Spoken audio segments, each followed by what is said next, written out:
Samuel, de toute évidence, on est vraiment dans un air d'apparence où c'est que l'apparence est important. Puis je me disais, tu sais, avec les réseaux sociaux, hey, tout le monde passe à la TV, toi. Tu sais, dans le sens que, tu sais, c'est vraiment devenu l'image qu'on a. Puis moi, j'ai déjà rencontré des jeunes filles que j'avais vues sur Internet. Là, on m'avait montré une vidéo d'elles. Et quand je l'ai vue en vrai, j'étais full déçu.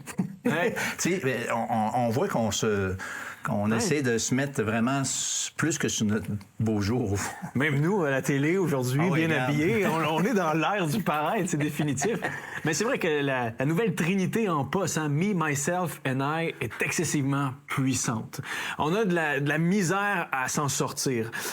Qu'est-ce que j'ai de l'air? Qu'est-ce que les autres pensent, disent de moi? Lorsque je passe en auto, qu'est-ce qu'ils pensent de mon auto? Qu'est-ce que les gens pensent de ma maison, de ma famille, de mon chez-moi? Si je fais une bonne action, combien de personnes vont le voir? Est-ce que la bonne action vaut la peine? L'acte de générosité, tu sais, on calcule ça en fonction de likes, en fonction de regard des gens. Est-ce que les diplômes affichés dans mon bureau, là, ils font bonne impression? Est-ce qu'ils viennent me donner juste un petit peu de crédibilité? Est-ce que j'ai suffisamment de prestance, de charisme, de répartie pour impressionner les gens de mon entourage?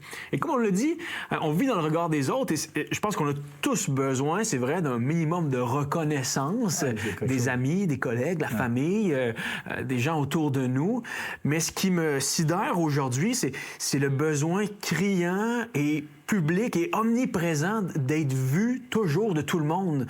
Un selfie en train de manger ton bol de céréales, t'avais-tu vraiment besoin d'être vu, tu sais? Une vidéo en train de faire tes devoirs ou en train de travailler sur ton auto. C'est ce besoin-là criant chez les jeunes, mais même aussi chez les moins jeunes aussi, ça dépasse d'être vu. Oui, c'est ça, c'est clair. Mais c'est quoi les preuves, les évidences, tu sais, pour soutenir ce que tu dis là, tu sais? Oui, il y a plusieurs indicateurs dans notre culture. Déjà, la place démesurée de la mode vestimentaire, je pense, est un bon indicateur. Les sous qui sont dépensés par les gens pour bien paraître extérieurement, être bien vêtus, suivre le constant changement de ce qui est à la mode, autant dans les souliers, autant dans la manière de s'habiller. Il paraît qu'il y a un phénomène d'une mode de plus en plus courte, tu sais, où qu'on jette, puis c'est un phénomène mondial, même un problème mondial, là, j'ai vu dans un reportage. Ouais, fait que t'es mieux de garder tes vêtements, tu sais qu'ils vont revenir plus vite à la mode.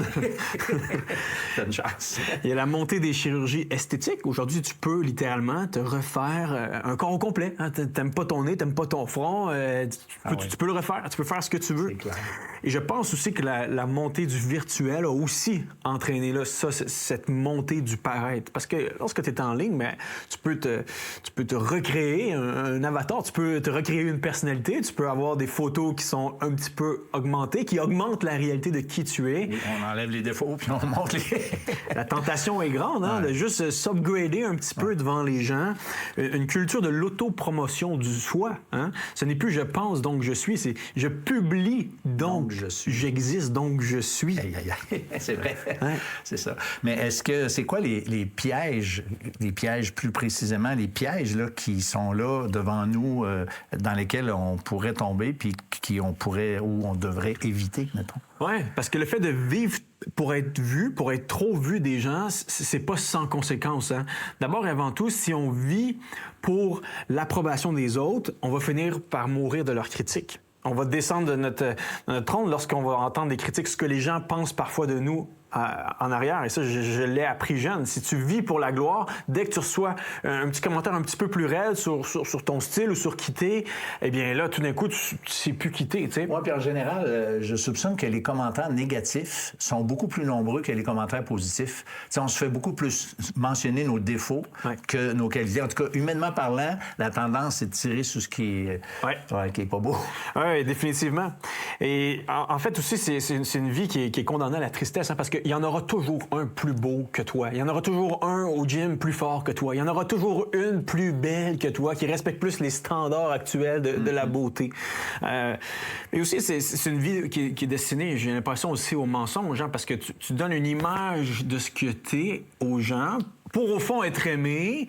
Et Mais par contre, lorsque les gens rentrent dans ta vie, par exemple, tu deviens en couple avec la personne et qu'elle te voit tous les matins, elle te voit dans tes pires défauts, dans tes pires crises, dans tes moments d'impulsivité, ben, elle réalise que c'est fait passer un sapin, c'est fait passer un mensonge. Tu lui as projeté quelque chose, mais le gars ou la fille, finalement, mais non, c'est pas toi. C'était une image de toi, c'était une idée de toi que t'aimerais, mais au fond, là, je te connais et je suis déçu, en fait. T'sais. Et quand ta femme t'aime encore après, comme dans mon cas, 46 ans, que j'aime encore ma femme après 46 ans, j'aime vraiment celle qui est là et pas celle que j'ai peut-être crue quand je la fréquentais, par exemple. Puis il y a des côtés positifs et négatifs à ça, mais quand même, le vrai amour aime et respecte la personne. T'sais, moi, des fois, quand je reçois des encouragements de personnes que je connais avec qui je travaille dans l'Église évangélique, par exemple, quand quelqu'un me dit quelque chose qui me connaît, puis qui me dit certaines choses, je trouve ça beaucoup plus encourageant que quelqu'un qui je sais pas, qui fait juste me voir à la TV puis qui dit que je suis beau puis je suis bon. Ben, tu sais, je veux dire, j'apprécie, mais quand c'est quelqu'un qui me connaît, je le dis souvent dans des lettres de remerciement que je fais des fois, que j'apprécie énormément parce que tu me connais. Et voilà, tu sais, que tu m'aimes vraiment parce que tu me connais. Puis là, ça veut dire les incluant défauts. Oui, on a tout ce désir-là, hein, au fond, d'être connu, d'être vu. Et je pense que Jésus apporte un éclairage très intéressant sur ça. Bien, merci. C'est ce qu'on va voir après la pause. Alors, restez avec nous parce que Samuel continue de nous entretenir sur ce beau et important sujet. Vous avez des questions ou des commentaires sur ce que vous venez d'entendre? Contactez-nous par téléphone ou réagissez sur les médias sociaux.